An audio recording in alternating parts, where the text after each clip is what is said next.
اور تم سے ذوالقرنین کے بارے میں دریافت کرتے ہیں،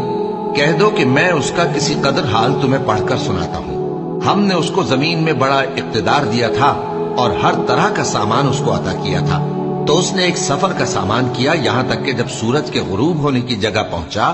تو اسے ایسا پایا کہ ایک کیچڑ والے چشمے میں ڈوب رہا ہے، اور اس چشمے کے پاس ایک قوم دیکھی۔ ہم نے کہا ذوالقرنین، تم ان کو خواہ تکلیف دو خواہ ان کے بارے میں بھلائی اختیار کرو، دونوں باتوں کی تم کو قدرت ہے۔ ذوالقرنین نے کہا کہ جو کفر و بد کرداری سے ظلم کرے گا اسے ہم سزا دیں گے، پھر وہ اپنے پروردگار کی طرف لوٹایا جائے گا تو وہ بھی اسے بڑا عذاب دے گا، اور جو ایمان لائے گا اور عمل نیک کرے گا اس کے لیے بہت اچھا بدلہ ہے، اور ہم اپنے معاملے میں اس سے نرم بات کہیں گے۔ پھر اس نے ایک اور سامان سفر کیا، یہاں تک کہ سورج کے طلوع ہونے کے مقام پر پہنچا تو دیکھا کہ وہ ایسے لوگوں پر طلوع ہوتا ہے جن کے لیے ہم نے دھوپ سے بچاؤ کی کوئی اوٹ نہیں بنائی تھی۔ حقیقت یوں ہی تھی، اور جو کچھ اس کے پاس تھا ہم کو سب کی خبر تھی۔ پھر اس نے ایک اور سفر کا سامان کیا، یہاں تک کہ دو اونچے سیدھے پہاڑوں کے درمیان پہنچا تو دیکھا کہ ان کے اس طرف کچھ لوگ ہیں کہ بات کو سمجھ نہیں سکتے۔ ان لوگوں نے کہا کہ اے ذوالقرنین،